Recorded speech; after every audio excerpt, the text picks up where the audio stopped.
Mutton soup, जिसने एक ऐसे मर्डर के राज को रिवील कर दिया जिसको फुल प्रूफ बनाने के लिए अपराधी पागलपन की सारी हदें पार कर गए। एक ऐसा अपराध जिसे ना ही आज तक किसी ने किया था और ना ही किसी ने सोचा था। एक ऐसा प्लान जिसे सक्सेस करने के लिए कातिल को खुद का चेहरा जलाना पड़ा था।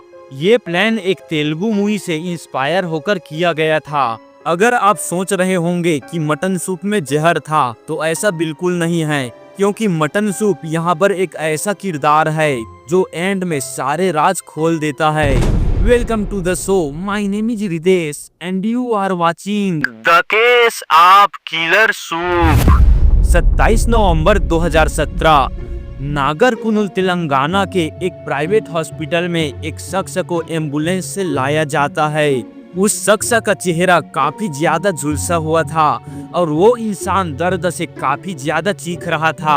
हॉस्पिटल में मौजूद सभी लोग ये मंजर देखकर काफी ज्यादा सहम गए थे। घबराई हुई स्वाति हॉस्पिटल स्टाफ को बताती है कि ये शख्स कोई और नहीं बल्कि उसके हस्बैंड सुधाकर रेड्डी हैं, जिन पर कुछ लोगों ने पेट्रोल डालकर आग लगा दी है। अब ये सुनकर हॉस्पिटल स्टाफ तुरंत ही ट्रीटमेंट शुरू करते हैं। कुछ दिनों बाद सुधाकर के तबीयत में सुधार तो हुआ, लेकिन उसका चेहरा काफी ज्यादा झुलस चुका था।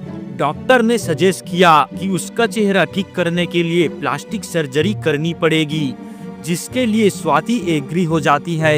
अब स्वाति ने अपने फैमिली मेंबर और अपने सारे रिश्तेदारों को इस घटना के बारे में बताया। ये सुनकर सुधाकर की माँ, सुधाकर का भाई सुरेंद्र और सारे फैमिली मेंबर तुरंत ही हॉस्पिटल पहुँचे। उन्होंने देखा कि सुधाकर का चेहरा पूरी तरह से पट्टियों से ढका हुआ था। सुधाकर कुछ बोलना तो चाहता था, लेकिन बोल नहीं पा रहा था और धीरे धीरे दिन बीतते गए। एंड डॉक्टर ने उसे लिक्विड डाइट देने का सजेशन दिया और यहीं से शुरू होता है एक नई स्टोरी।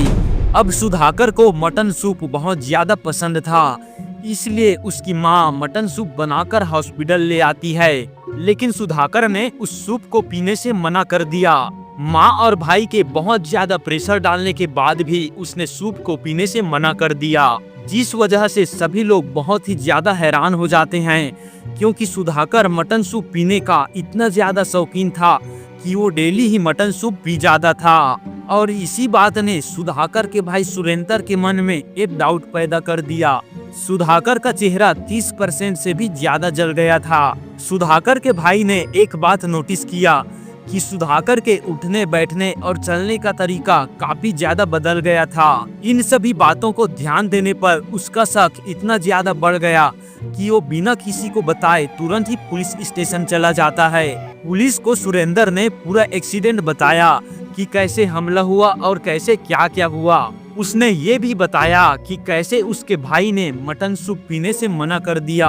पुलिस को भी ये सब बातें थोड़ा अजीब लग रही थी। तभी सुरेंद्र ने अपने दिल में बैठे उस शक का जिक्र किया, जिसे सुनकर पुलिस भी दंग रह गई।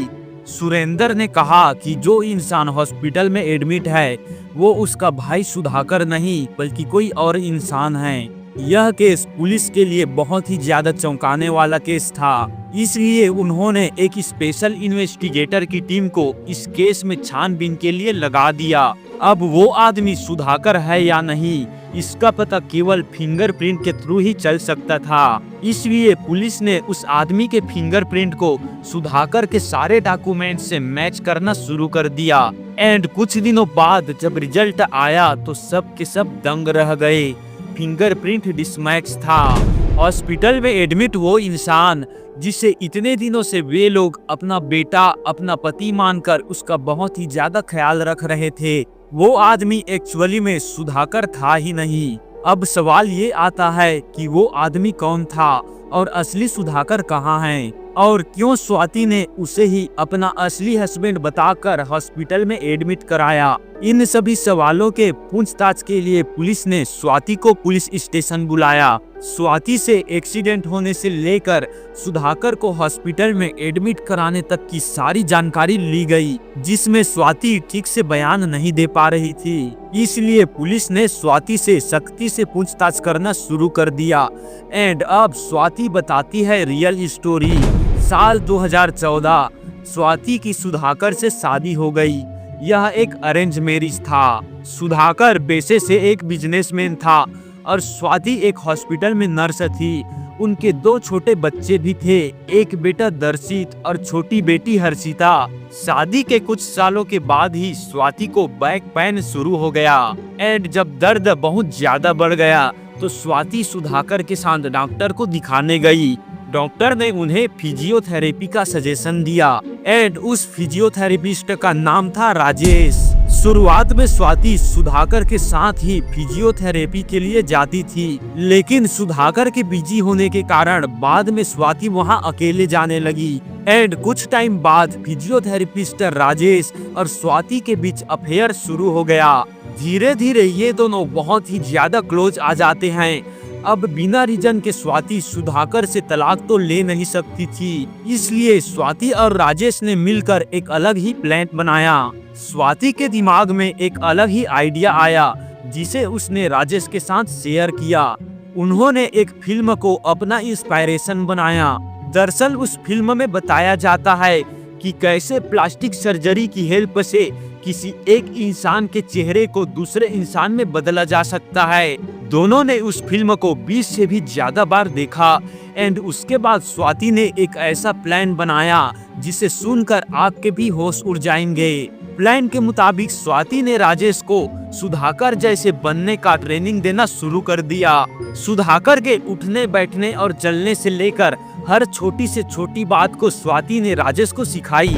26 नवंबर 2017 ये दिन था संडे का। स्वाति पेशे से एक नर्स थी, इसलिए उसे एनेस्थीसिया के बारे में पूरी नॉलेज थी। प्लान के मुताबिक सबसे पहले स्वाति ने एनेस्थीसिया देकर सुधाकर को बेहोश कर दिया और चुपके से राजेश को अपने घर पर बुला लिया।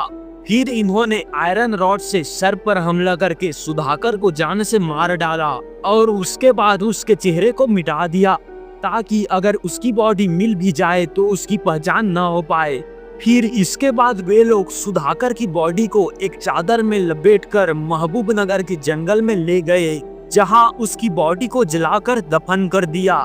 सारे सबूत को मिटाने के बाद अब बारी थी प्लान के दूसरे पार्ट को एक्सिक्यूट करने की, जिसके अकॉर्डिंग स्वाति को राजेश को अपने लाइफ में सुधाकर की जगह देनी थी। मूवी के मुताबिक प्लास्टिक सर्जरी से ये काम संभव हो सकता था, बट प्लास्टिक सर्जरी तभी होता है जब चेहरा एक्सीडेंटली खराब हो गया हो। इसीलिए स्वाति ने राजेश को कन्विंस किया कि वो सिर्फ उसका थोड़ा सा चेहरा जलाएगी और उसके बाद उसको सुधाकर जैसा बना दिया जाएगा ताकि कभी किसी को भी शक ना हो।